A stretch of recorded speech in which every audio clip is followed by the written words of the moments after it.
Welcome to Breaking the Lines Pod. I'm Arland. My name is Akeem, and this is a Premier League podcast.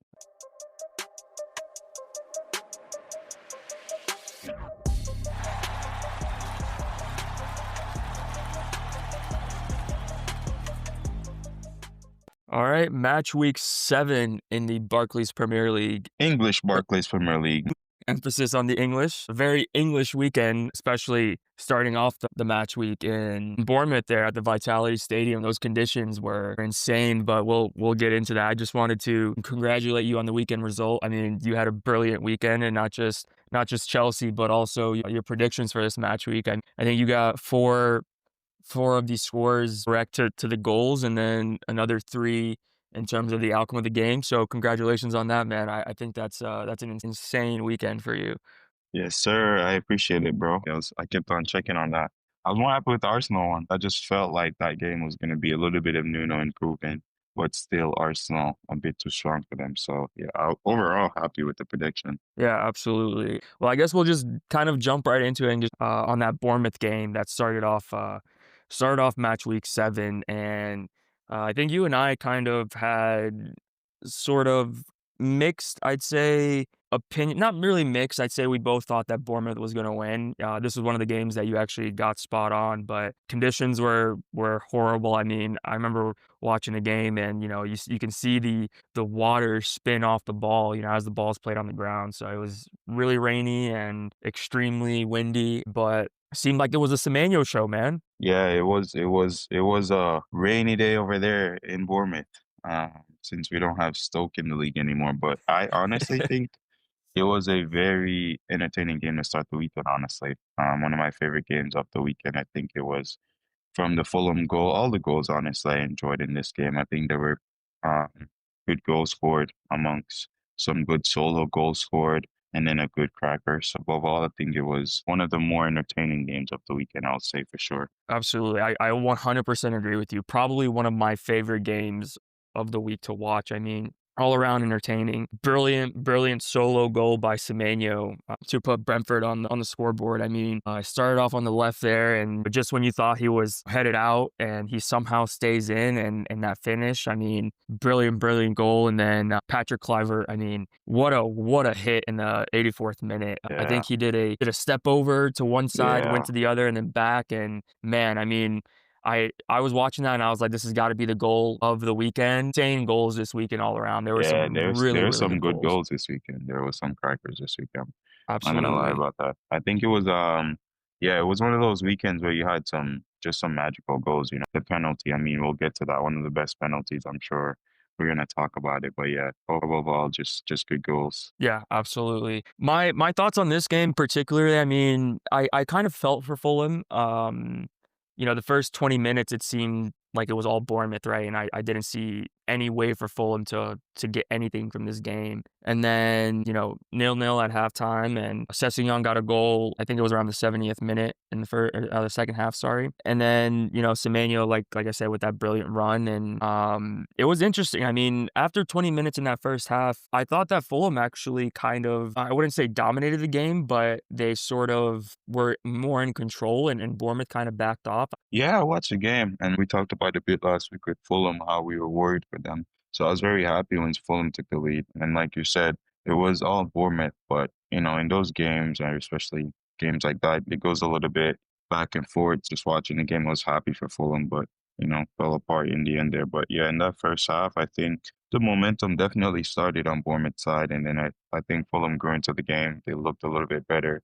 Yeah, absolutely. And I mean, what a time for Bournemouth fans, right? They're sitting in 4th place on 14 points, 3 wins and 2 draws in their last 5 in all comps. I mean, Areola's stock has just got to be increasing in the league, man. I don't know what job is going to be available for one of those big boys, and it might not even be in the Prem, but I think that he's got to be a top contender for whatever job opens up next for one of the big dogs. Yeah, he's doing a top job at Bournemouth. He's been doing a top job at Bournemouth, especially losing all of his defenders this summer. So, I mean, we've sing his praises week in, week out, so it's nothing surprising for us on this side. Yeah, absolutely. I guess, that wraps it up for Friday. It was a brilliant sort of, kickoff to the Yeah, match week in the Prem. And, there was excitement to follow. Saturday morning, first game of the morning, actually, Leeds Spurs. This was one that I actually predicted the score correct on. 2-1 for Spurs, and I'll tell you what, mate, I think extremely unlucky from Leeds. I mean, I watched this game. I thought that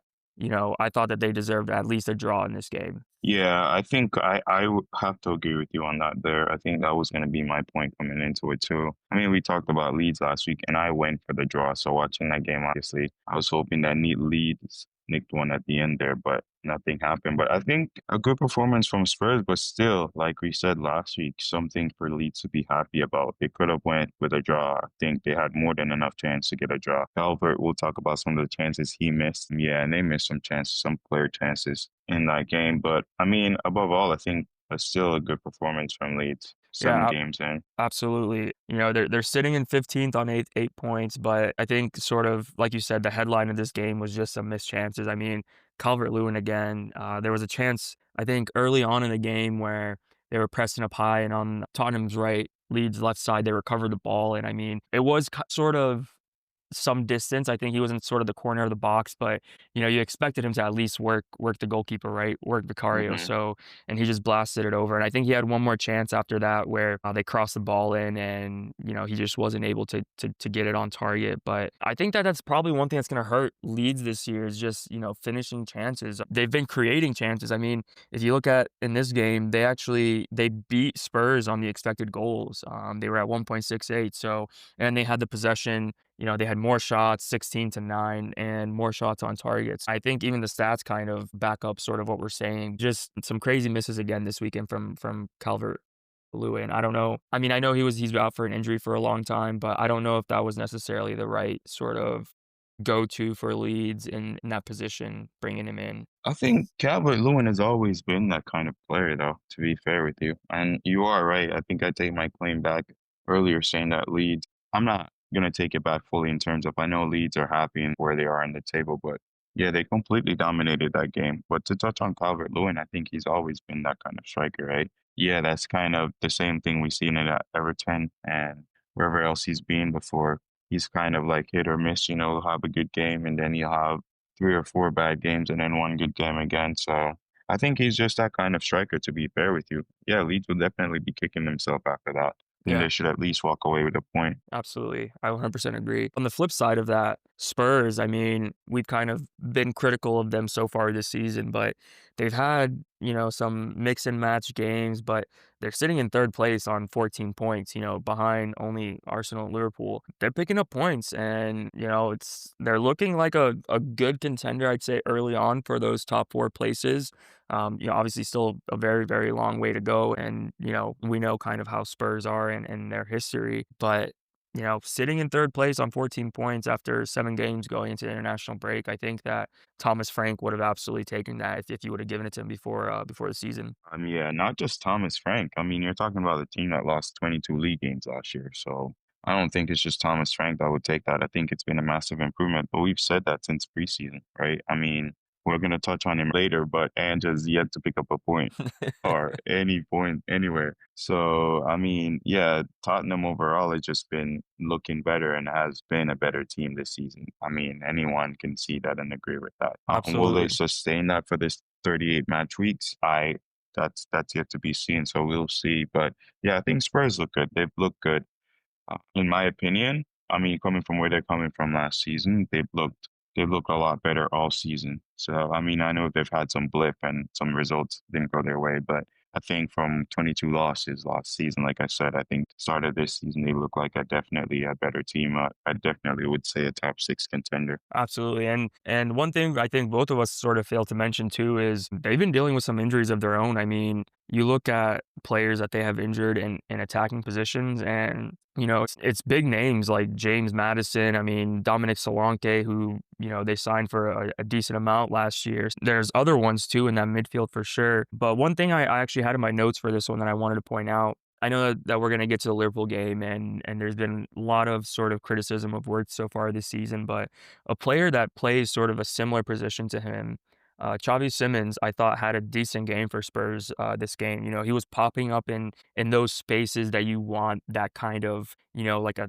10 to pop up in, you know, like a center attacking mid. And I thought he had some decent touches on the ball, some decent plays and whatnot. So I think that's a good sign for Spurs as well. Yeah, I have to agree. I think two of my biggest haters. I mean, yeah, two of my biggest haters, man. The players I hate the most had a good game this weekend. Mason Mount and Xavi Simmons, I think, had a good game. So to give it to them, you know. I'm sure, you know, we can guess why Mount is on that list, but why is Xavi Simons on that list? He's not necessarily on the list. I think it's just that he went to Tottenham, and I think I don't even blame him, honestly. It's just that obviously what happened with Cole Palmer with us, I think we could have used him.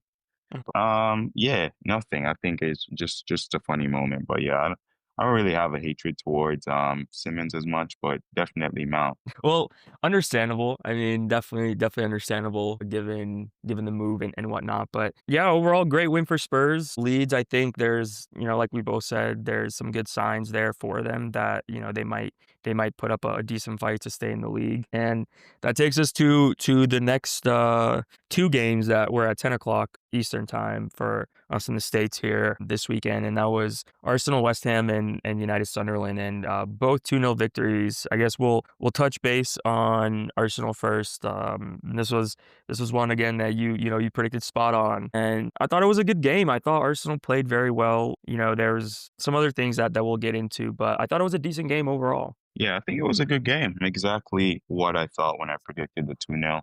Like I said earlier, just that West Ham, I mean, would be a lot more sound, but Arsenal still would just have a bit too much for them.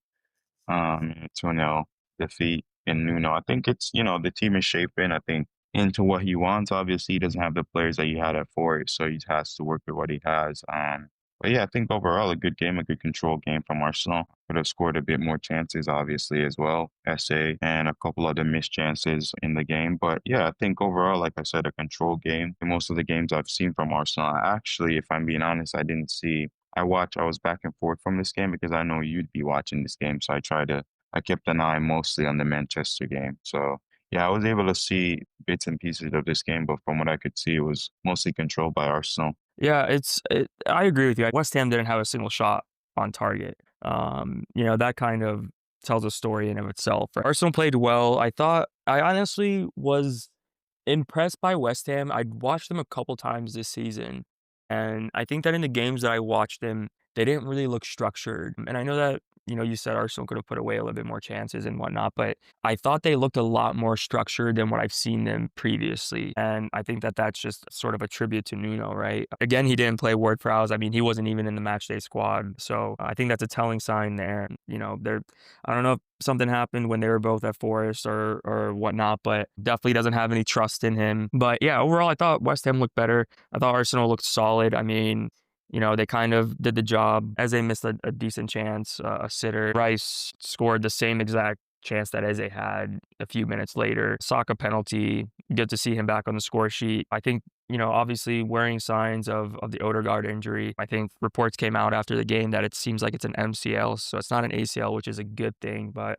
depending on how serious that is and how long he'll be out for. But that's one thing this year I think that is sort of, you know, obviously it's an injury to Odegaard, who I think I've said in the past, I mean, is probably our best player at unlocking defenses. But I don't, as an Arsenal fan, I don't necessarily feel like I feel it too much, right? In terms of, you know, we have so many other players, like, Yeah, you know, we have Eze there, right? So he can play there.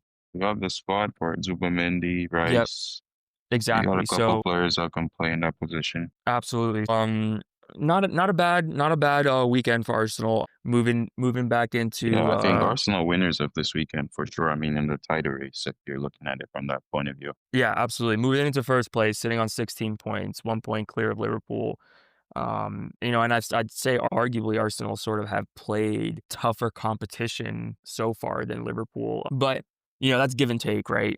Every game is difficult, and you know every game poses a challenge in and of its own. But not a bad result. The elephant is back on top, so we'll see how long that lasts. Still early days. Yeah, very early days. I think for whoever, whatever team is at the top of the league right now, I think it's just too early to call. It's always good, but I think it's just too early to kind of see anything right now. It's 7 games in, like you said, lots of injuries. Some teams not as much. Some teams more affected than others. So I still think it's a bit too early to call. But I think winners from the weekend has to be Arsenal for sure, especially with the narrative going into this match week.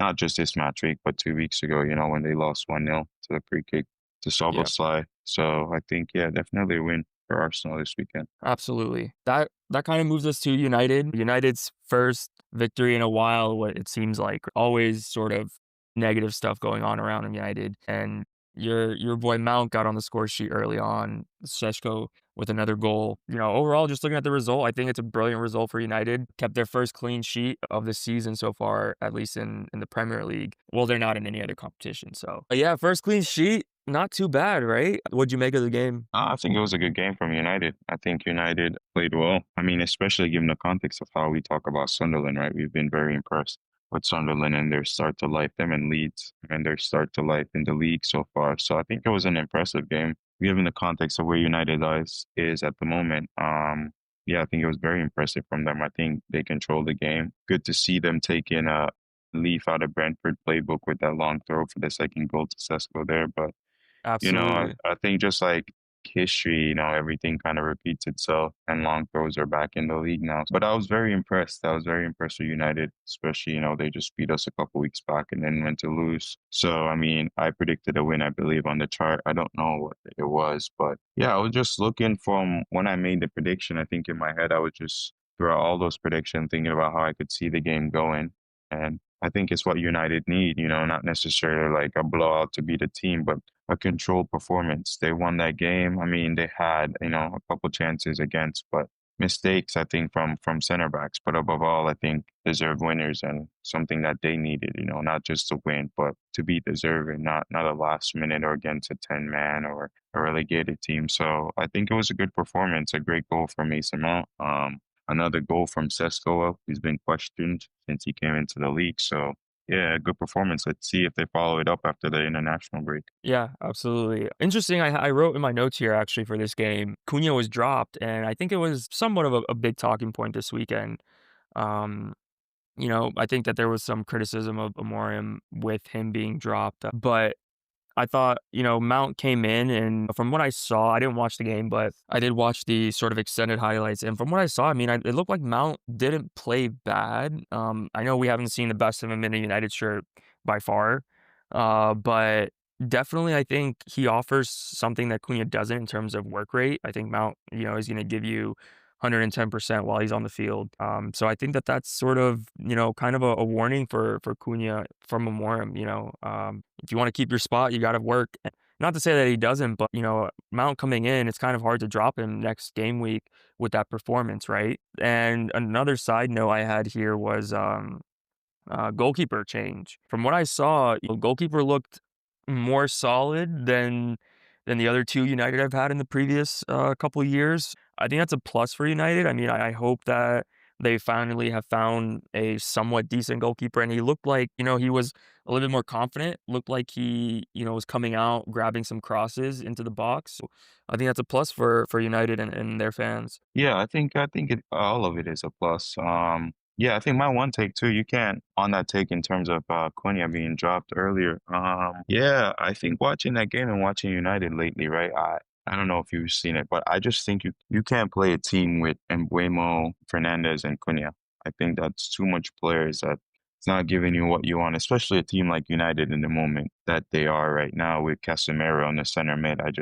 That's way too much work, on players that don't like that necessarily that workload. So I think Mason Mount is always, and you have to think he won the Champions League with Thomas Tuchel playing in that position in the same formation there. So Mason Mount, I mean, injuries have been one of his downfall at United, but I think he's a player that will always give you, on his day, 7 out of 10 in terms of work rate and what he gives you on the pitch. So yeah, I think on that take there, yeah, it's just difficult to play Cunha, as we touched on last week, Cunha and Buemo and Fernandez in the same team. I think it's just a bit too easy to play against at the moment. So I think he's figuring his team out. I mean, you got to remember he just signed these players as well in the summer, so still trying to find his best team for this year. And yeah, the goalkeeping change, I think it was something that was needed.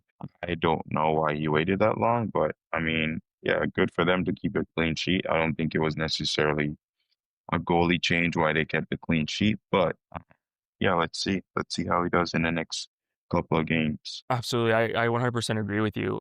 I had this question that I wanted to ask you, that's, sort of in relation to the Cunha dropping, and we look at United and their business in the summer, and I think, it doesn't take a genius to see that they're sort of lacking in the midfield area. How, efficient is it to go and spend however much they spent on Cunha, 70 something million or whatever it was? How efficient is it to basically drop that player and, play somebody else who you've had in the squad and possibly maybe not go sign that player and go spend that money on a strong presence in the center midfield that might have improved sort of the team's backbone? I mean, do you think that there's anything there, or do you think that, that's just kind of, it's a little bit too much speculation? Because I understand that the depth, too, because Mason Mount has been injured, like you said, in and out of the United team in the past, couple years.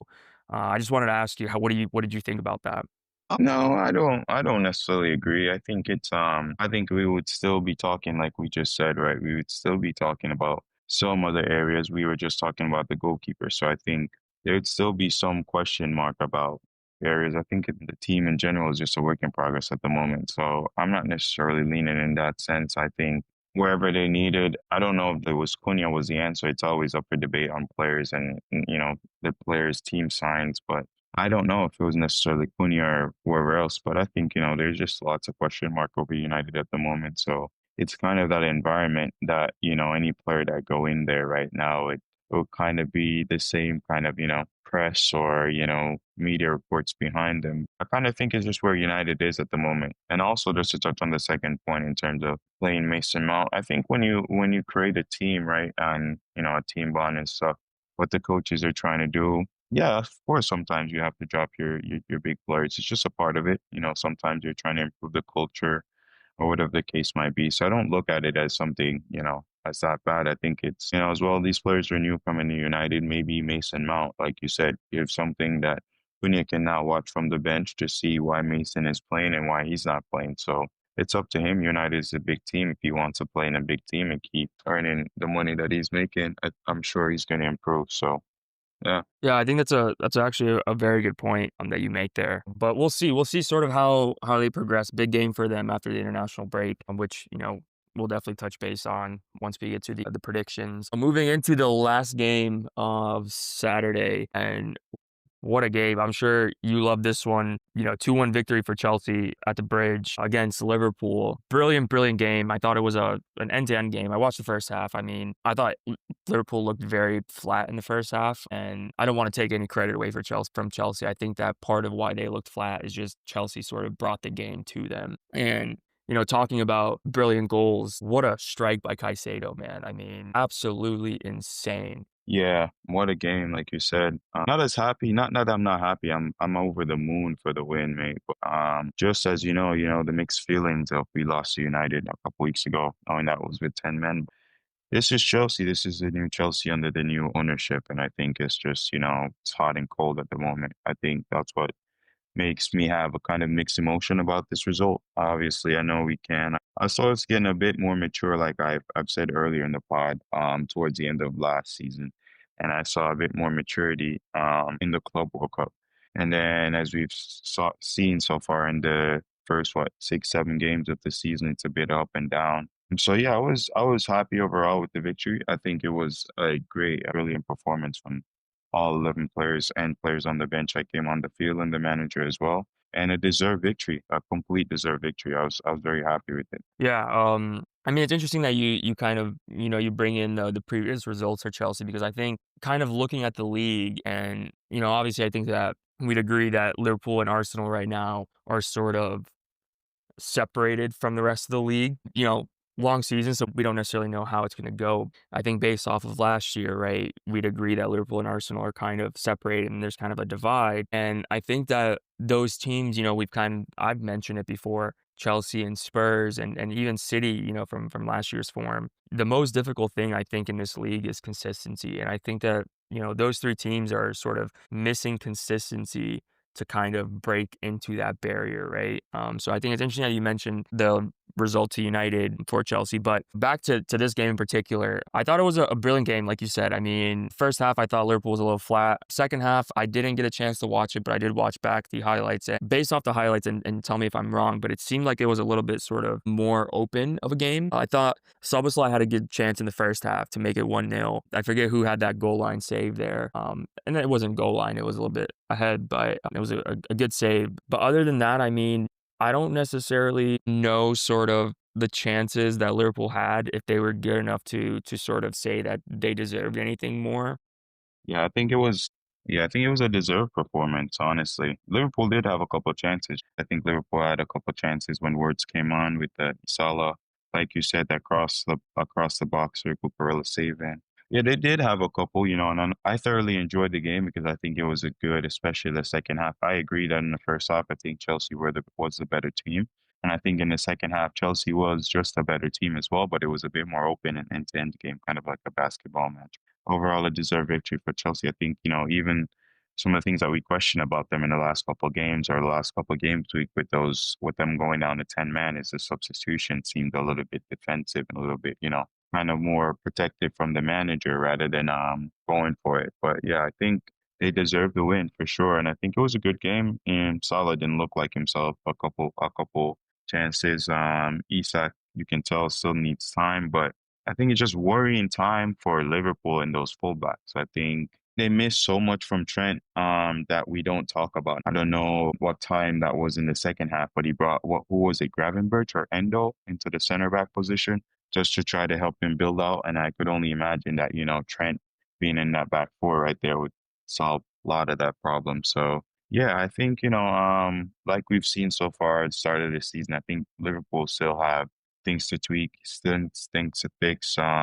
They can still come good and, like you said, separate themselves because along with Arsenal, they are the standout team of the league. But yeah, I think on the day and for the past couple weeks, Liverpool has shown sign and Chelsea was a better team. Yeah, and on Liverpool's side, I mean, it's interesting because they started the season so well, and I think that we spoke about, some of those like last minute winners and I don't think we necessarily called it luck, but I said that or we said that maybe it wasn't sustainable to continue going that way, right?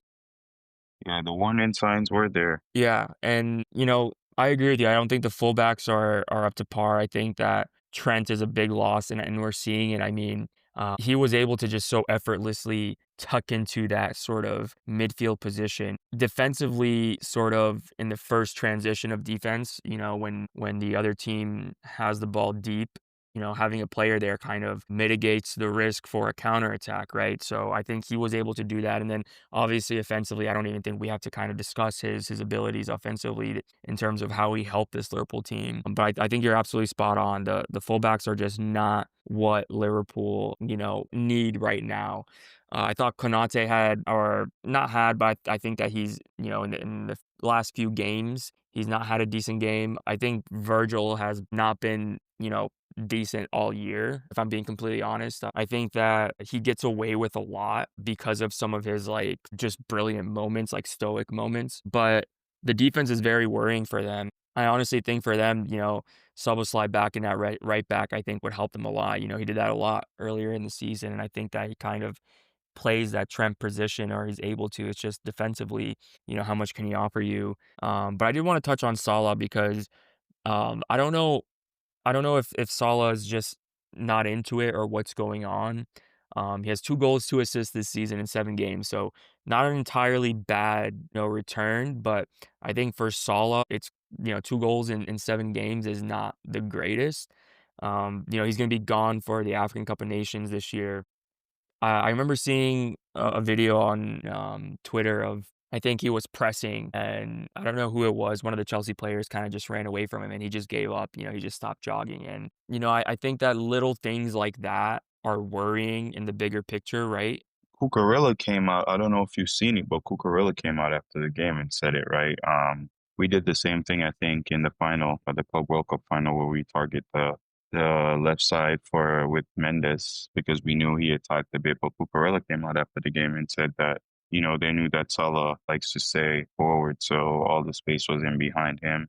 And I mean, it's coming with age, right? It's nothing that I don't think it's just age. It's nothing new to Salah. I don't think it's ever been necessarily a defensive kind of winger. And his numbers speak for it anyway. So it's not a criticism from me. I think it's just solid now. It's easy to say because, but I think along with Virgil and most of that team, it's just age is catching up. And when you play against a team like Chelsea, that was very good on the day. Average age is what, 22, 23. You can be good, but it's very difficult to keep up with someone that's 10 years younger than you, I think. So I think along with obviously with sports science, these players were playing for longer and longer, but Salah not being that track back player he's not ever been known for that. So I think it's just kind of, it's easy to kind of pick on that right now. But yeah, I think it's above all that whole team in general. Van Dijk, like we just said, Konate didn't have his best game. The fullbacks are worrying. I don't think Kirkes has found his feet yet. I don't know. I know Frimpong had an assist or something earlier in the season, but I don't think any of them has found their feet in terms of where they've settled in and make that team feel like their own yet. So worrying time for them. So yeah. Yeah, absolutely. I mean, 3 losses in their last 5 in all comps, not great. You know, the season sort of this how the season started, I'm not sure that anyone would have sort of predicted that, 3 losses back to back for them, but lucky for them, they have Arne Slot has a week of sort of time to reflect and figure it out, and we'll see sort of how they do when the Prem is back after the international break. But definitely, I think something to look into how Liverpool kind of play out the rest of the season, or at least until sort of around Christmas time. Moving on to Sunday, and an interesting Sunday. I mean, there was a ton of games on Sunday, which is not usually how Sundays work in the Prem, but decent games. Some shock results, I'd say. Well, not maybe not shock, but some interesting results. The first game being Villa Burnley, 2-1 victory for Villa. Mullen with the brace, brilliant victory for Villa. I think. Obviously Burnley's, a newly promoted team, but I think, given that how their start of the season has been, brilliant victory for them. And I mean, that makes four wins in their last 5 in all comps. So, I think that they've turned it around a little bit. Now sitting in 13th place on 9 points. I don't think that, it's not great for them in terms of their ambitions, but definitely a step in the right direction. Yeah, I have to agree. I think, like you said, a brilliant result for them. I know Burnley is newly promoted, but Burnley, you got to remember, has been playing some good stuff as well. So I think above all for Villa, it's a good result, obviously, and a deserved result as well. The better team on the day. I watched bits and pieces of the game. I wasn't able to catch all of it, but yeah, deserved result from Villa on the day, and I think happy for them considering the start that they had. Like you said, 4 in the last 5. Yeah, they can only be happy with that. So yeah, a good result for Villa, and hopefully it continues for them. Yeah, absolutely. And I think, sort of even better is I think Rodgers played a little bit better in this game too. I know he had a lot of criticism last time out, but he had an assist and he just sort of, how I was talking about Xavi Simons in that Spurs game, he looked like he was getting on the ball more, being more influential to the game. So I think that that's, promising for Villa. Get Mullen back too, and then he's on the score sheet. Brilliant result. I thought it was a brilliant ball from Kamara for the first goal. Sort of you Yeah, know, what a ball that was. I yeah, forgot about that, but yeah, what a ball that was. absolutely, absolutely. So, good signs for Villa. Burnley side, I mean, I don't think that this was a game that, they would have necessarily expected to get 3 points from, but they keep pushing. I think, it is what it is with them. They've been in the Prem, every other year. So we'll see kind of how they go. I think that based off seeing them so far, I just don't know if they're going to have what it takes to stay in this league. I mean, 7 games in and, they're sitting in 18th point place on 4 points. So we'll see how it goes, but not necessarily the greatest sort of start for Burnley. Next over to the Hills Dickinson Stadium, man. Everton Crystal Palace, man. What a result. Ending Crystal Palace's, I think it was 18-game unbeaten. 18. Have you updated the bio, bro? It looks like we're going to have to get that updated. And they Ah, definitely have to get it updated if they haven't already, for sure. don't worry, they've updated the bio. Man, what a game. It seemed like, honestly, I didn't watch this game. I watched back the highlights. It seemed like it was kind of, I wouldn't say end to end because I feel like that makes it seem like it was a very open game, but it seemed like there was chances on both sides. I mean, sort of even, right? Pickford had a couple of good saves, as did Dean Henderson. But what a result for them. I mean, Grealish with the goal in stoppage time. Of course, he scored. I had him on my bench this weekend, thinking that Crystal Palace was gonna give Everton a tough game, so missed out on 10 points from Grealish there. But brilliant goal. I think that Grealish goal is probably the easiest one he scores in his career. If he's gonna claim it. I don't doubt that he's gonna claim that. 100%.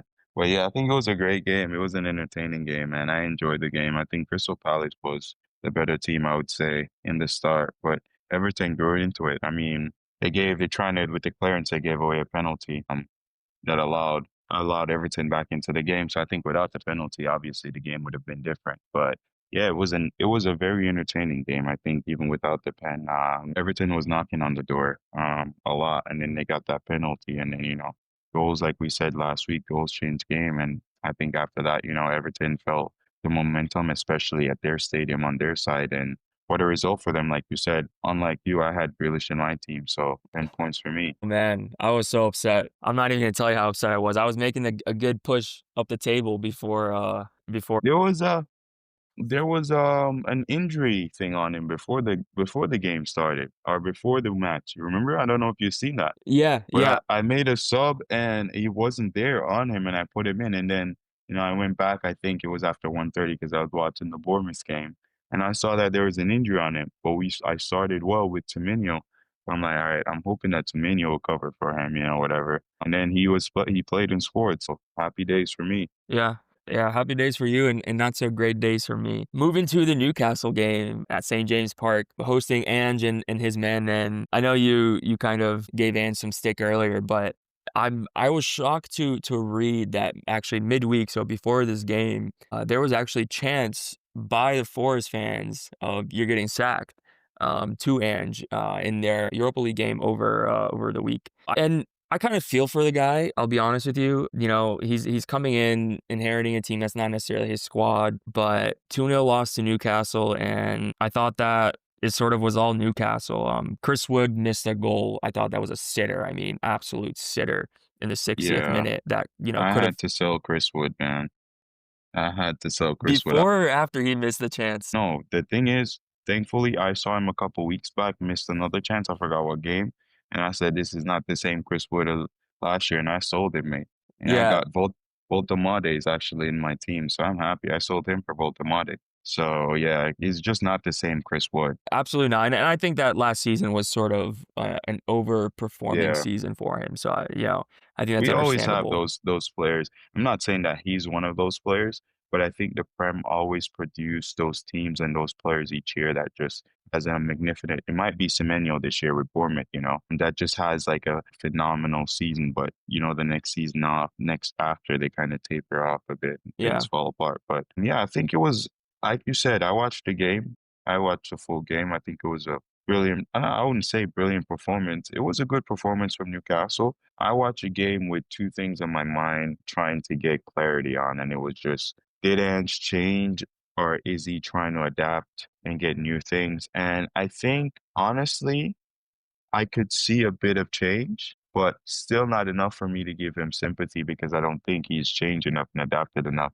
to make his team competitive, at least defensively enough in a league that is so competitive. It's the best league in the world. And I think I wouldn't say naive because obviously he's in the position that he's in and I'm in the position I'm in. But I don't see any growth from someone that's been in a league for what, 3 years now, right? And this would be his third season if you count the two with Spurs. So yeah, not much sympathy on my side for Ange because I think not necessarily that even that is not his squad. I still think Forrest has a good enough team to get better result than he's gotten so far in the time there. And it's like you said, I'm less than a month in and he's already under pressure about losing his job from not just the fans but from everyone. So I don't know. I think it's a bit poetic, honestly. If you like, I like Nuno. I'm not a Forest fan, but I think Nuno did a great job, and to sack Nuno for the unknown, which is what they did, I think it's a bit poetic. Mate, are you saying that the third season is not gonna be better than the second season? Might have to cancel the subscription, mate. I agree with you, man. I did think I saw a bit of change, but not enough. And then again, I mean, Newcastle is a very, very good team. I think that they're a very strong team. I think that at times it kind of goes under the radar because of, obviously they don't have this, big name in terms of, consistent success and whatnot. But I think that they're a very good team. I mean, they have a good midfield, decent defense. And like you said, Voldemade looks good. I mean, he looks like a Premier League striker. So I think that he'll do well in the league. And what a penalty by him, mate. I mean, absolute rocket. Yeah, what a penalty. One of the best penalties of the year I think I've seen. You could put five goalkeepers in there. I don't think any of them would save that penalty. Honestly, beautiful penalty. If you're putting 5 Manchester United goalkeepers, you might as well add 5 more. If we're putting Manchester United with the whole roster, but I think five world-class goalkeepers still wouldn't save that. What a penalty. Absolutely, absolutely. Good result for Newcastle, moves them into 11th place, 9 points. Not terribly great, for their sort of ambitions, but you kind of have to feel for Newcastle too, just because I think earlier in the season, the first few games were sort of just hindered by the whole Isak transfer saga, and I think that that obviously was kind of looming over the team. But I think that now that they're done with that, I think that they'll kind of get back to winning ways and push on, and challenge for those Champions League spots. So good result for them, man. I don't know what to say about Forrest. I don't know how it's not going to get any easier. I'll tell you that, but we'll see. We'll see, I guess. Yeah, I'm giving Ange two more games, and I think he's going to be gone. Season three will Wow. be will be canceled.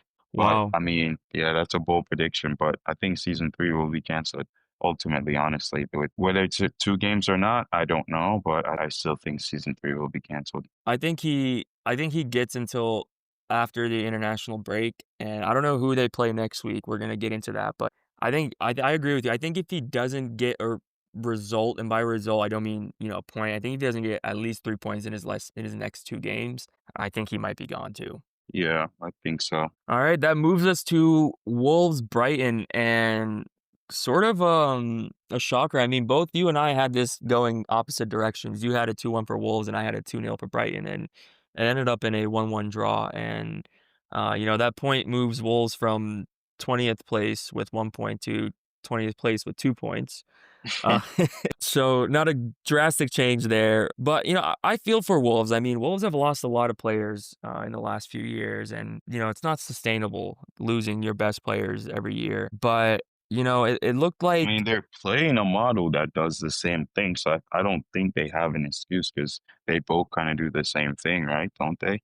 I guess so. Yeah, I guess you're right. I don't know. I mean, we'll see, we'll kind of see. I think that they're gonna go down. I mean, I don't see them turning around and getting, you know, 30 points from whatever 32 games that are left or whatever it is, right? I don't know what to say. I mean, Wolves are just kind of I want to say a shock, but you look at it's like you losing players. Who are you bringing in? And you kind of you have that same core just minus Cunha and Fabio Silva and a couple of those other guys. I don't know.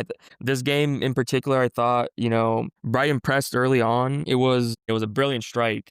Yeah, what a strike though. Brilliant strike. I mean, they deserved a goal. The strike that went in off the goalkeeper. I think off the post and off the goalkeeper, right? Yes, yes, off the post and off the back of the goalkeeper into the goal. Yeah. Well, what a strike. It was a clean strike. Yeah, and it's interesting because I was actually watching back the highlights, and Wolves had some good chances to go 2-0 up. I mean, there was a good chance in the 55th minute. I think it was Arias, and then, another chance in the 74th minute with Larson. And you put away those chances, and I think the game's gone, put to bed. Some good saves by John Stone, who I think, commentator was mentioning that he had his first appearance in a while. And then, it's a goal that Brighton get off the corner, Van Hecke to salvage a point for Brighton. Kind of have to feel for Wolves, I think. Yeah, I think you have to. I think Wolves played okay in this game. I'm not gonna say great, but I think they played. I mean, they got a point, so they can't be too unhappy. But I think they played well enough to pick up all 3 points. Obviously, with the start of the season that they had, defensively, I think things can be a bit shaky, and things probably a bit nerve-wracking with all those defeats so far. So I think it was a bit of that, creeping in with also tiredness. What 87 minutes, I believe, when they conceded that. Yep. So yeah, I think it's Wolves can feel a bit hard done by. I don't know if they're gonna get the 30 points like you said earlier, but I think, they're an experienced Premier League team with some good players in there that still knows the league. So hopefully they get it together sooner rather than later. Yeah, and I agree with you. I'd like to see them stay in the league. I mean, they've been in there for a while. I did have one question for you, and there was a counter late in the game. I mean, I think it was in stoppage time, like 90 plus 5 or something like that, where Brighton player was dribbling through, and Andre from Wolves pulls him back and gets a yellow card. And I mean, it was just an extremely cynical pull, like clearly stopping him, and it was a counterattack and whatnot. And I've always had this feeling, and I feel like it could be a bit extreme, but I feel like in these types of situations, like you got to give the red card. You know what I mean? Like I know it's not a clear denial, you're not last man, but when you just blatantly just pull somebody back, on the counterattack, I feel like there has to be some more punishment than just a yellow card, right? Because you can just take a yellow card and be done with it, and it's like, who really cares, right? It's a yellow. But, and part of that is not just stopping the counterattack, but I mean, what if you end up injuring the player and, they're out for however long? And like I said, I feel like this could be extreme, but I don't know, man. I just feel like a yellow card is not enough for that type of challenge. Yeah, I think it should be looked at when the challenge is cynical, and I think I've seen it a lot. I didn't see that challenge specifically, but from the way you explained it, I don't know if you remember a couple weeks back, but in that Man United game, it was the same thing on João Pedro off the ball. I believe I don't remember what defender it was, but the ball wasn't even where João Pedro was, and I mean the referee saw it and stopped it and gave it a yellow card. And I just think, I like you, I would just never understand that, especially if you're not having any intention of playing the ball at all. I think we have to do a little bit more to stamp that out. But yeah, I don't know what we could do, like you said, because I think I'm on the point of where I see that it's not doing anything, because I believe if it's something that hurts the players to that effect to where they're injured or something that like that, the ref would do a red. But I still think it's cynical enough that the ball is not anywhere close, so we clearly know what you're trying to do. And in order to stamp it out of the game, you know what I mean? But I don't know. Yeah, I agree with you. I guess I could see both sides, but I lean more towards, I think you should do something a bit more for that. Because, like you said, nowadays players and teams and coaches are setting up and they know the yellow card's coming, and with 5 substitution, that's, I wouldn't say an easy fix, but it's an easier fix than when we had 3 substitution. Yeah, absolutely. 100%. I think that you make extremely valid points to kind of add to that argument. But moving on to the Brentford City game, and interesting game on this one. I mean, my biggest takeaway for this, and I'll kind of throw it to you, but I mean, I just think Holland is the most powerful forward in the world. I mean, that goal that he scored is just sort of an epitome of who he is as a forward. I mean, he just bursts through, and I mean, off balance, defender, big defender, can't sort of deal with him, shoulder to shoulder, just like a true English sort of battle for a ball. And, he always seems to come out on top of those. I think that, absolutely, absolutely Holland-esque goals. And I think probably one of my favorite goals that I've seen him score is this one. Just, amazing, amazing goal. Yeah, I think Holland is one of those players where I appreciate everything that he does, the way he plays, because it's different from, things that we would call easy on the eye, as normal people would say. And he's still effective. I think a younger me watching the game, I used to love those kind of players, like we would talk about the Marathas and stuff like that could play with the ball and stuff. But, Holland has been effective ever since we can kind of remember him, even in his Dortmund days, right? Yeah, and I think everything in that goal, like you said, sums up what he is and how he plays and how he sees the game and everything. And I think, if you're a Holland fan, or not even a Holland fan, but someone that can appreciate him, like I said earlier, you'd appreciate everything about that goal, because that goal is just him. But yeah, I think he's been, for me, the best striker in the world for a couple of years now, no doubt, even with Lewandowski, whatever else you want to call. I think Holland's just been the best clear for a couple of years now. When he came into the Prem and, made the Prem look like it's nothing, I think, it's very difficult for any player to come into the Premier League and do what he did. So, yeah, I think he's shown that. And I mean, obviously City and him has gone through what we would say is a blip, but I mean, a lot of us will still take that for our strikers. It just shows you the standard that he's set for himself. So yeah, I think, that goal itself summed up everything Haaland is. Absolutely, and I think I don't know if I saw this correctly, but I think you found the funds and snuck him into your fantasy team, is that correct? I had to get rid of Salah. Just like with Chris Wood, I saw Salah, there's no way that dude's giving me any points early season. So I had to ship him out, and I still believed in Palmer, so I kept Palmer on my bench. We'll see if he gives me Chris Wood vibes. But yeah, I sold Salah, so I snuck him in, and I made him my captain. But Semenyo had a better week, but regardless, still happy to have him now. Yeah, I might have to follow in your footsteps. I actually have a decent amount of change in there where I think if I took out maybe João Pedro, I could afford him, but we'll see. The rest of the game I thought was kind of a weird one. I mean, obviously City dominated. I didn't think Brentford was too adventurous in this one, which I would have liked to see them kind of, press a little bit more. They did have one good chance. I forget the Brentford striker's name, but he was through on goal one-on-one, and he just kind of hit it Yeah, straight at Donnarumma. straight So at the goalkeeper. He didn't yeah, pick his head up not once. I don't y- know if you watched the replay, but his head was down the whole yeah, way.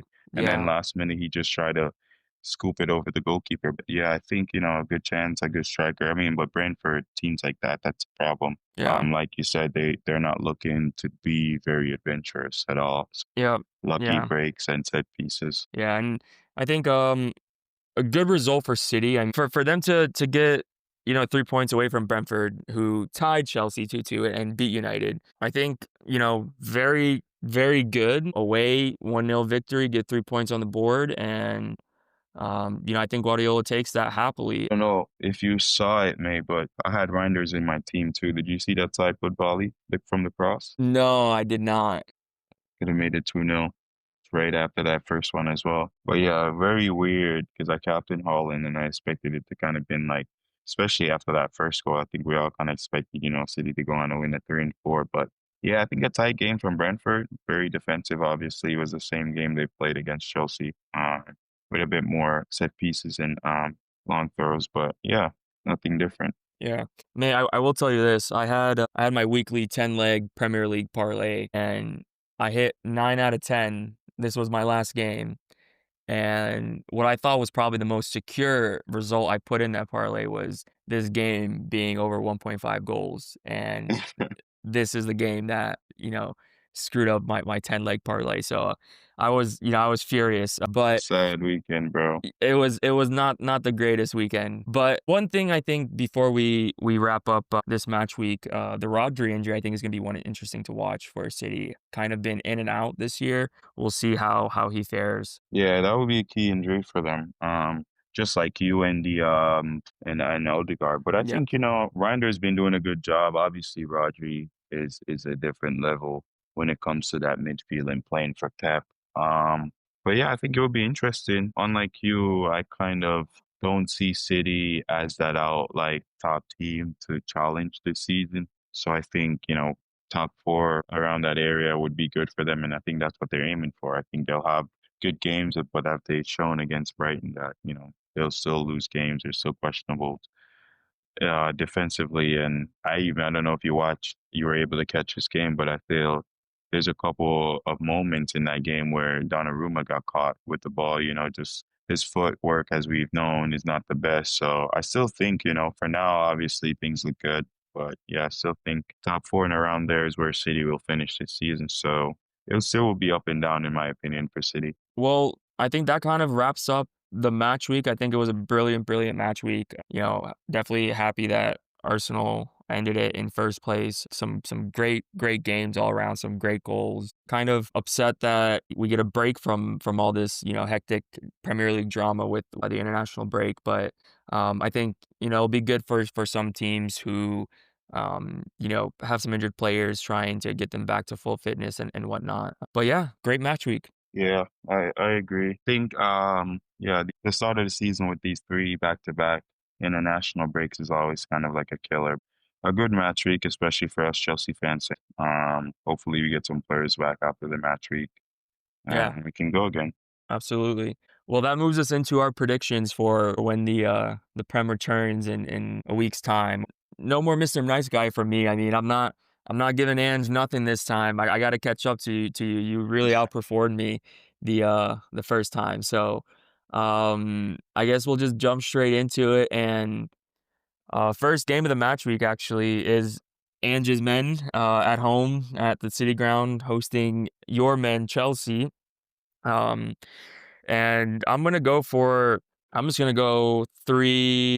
I'm going three for Chelsea, 3-0 for Chelsea. Yeah, I'm gonna go 2-0. So we'll see how that one plays out. Might be Ange's job right there. I think it'd be kind of harsh to let him go after losing to Chelsea, though. But that's just me. Brighton Newcastle, very interesting game. Brighton home at the Amex. This one's tough to call, man. What are you going on this one? Yeah, it's a tough one to call. I'm gonna go on a limb. I don't know how good I'd be, but I'm gonna go 3-2 Newcastle. I actually really like that, and I don't want to copy you, but I really like that score. I'm gonna go. I feel like Brighton scored two, but I'm gonna go 2-2. Let's see. I'll go draw. Next up, interesting game between two newly promoted sides. Burnley home hosting Leeds. I think this game is going to be interesting. Might be a bit of end to end, but I think Leeds will take this, and I'll give them a 2-1 victory over Burnley. Okay, good. Because I was gonna go 3-1 Leeds. There we go. Good. All right. Palace Bournemouth, another difficult game to call. I mean, the Palace coming off that loss to Everton, forcing them to change that bio. But I don't know, man. What are you thinking on this one? Yeah, I don't know. I'm gonna go for a high scoring draw, and I'm gonna go with a 2-2. All right. I'm also gonna go with a draw, but I'm gonna go even more high scoring than you. I'm gonna go with 3-3. City Everton.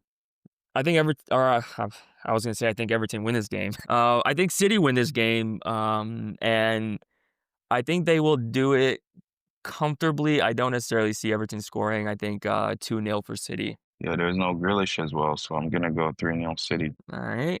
That moves us to Sunderland Wolves. Difficult game. I think if Wolves want to pick up points, this is the type of game that they have to look to. But I think Sunderland will come out on this one. I'm gonna go 3-1 Sunderland. I'm gonna go 2 I'm gonna go 2-1 Sunderland. All right. Fulham Arsenal, Fulham home at Craven Cottage. I think that based off of my previous sort of knowledge, just knowing, this game with Fulham, I think Fulham won't be a pushover for Arsenal. I think that they'll put up a good fight. I'm gonna go Arsenal to win, but I think it's gonna be I think it's gonna be tighter. I mean, I think last year there was we actually played Fulham.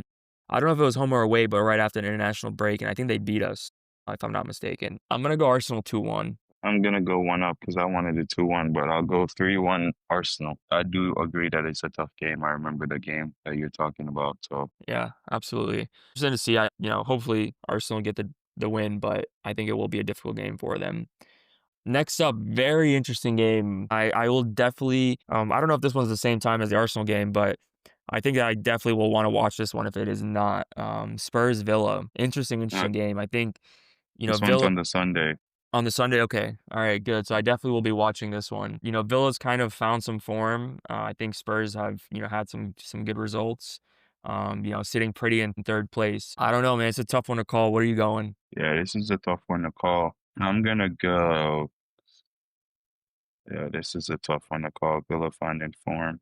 I'm gonna go with a draw in this one. I'm gonna go 1-1. All right. I'm actually not gonna go draw. I'm gonna go victory for Villa. I'm gonna go 2-1. Let's see. What do we have next? Liverpool United at Anfield. Big game, mate. I think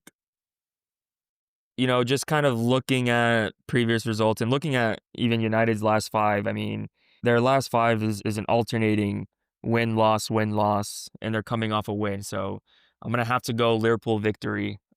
I'm gonna go 3-1 for Arne Slot's men. I'm gonna draw you on that because I had a 3-1. I'm gonna go 3-1 as well. All right. Yeah.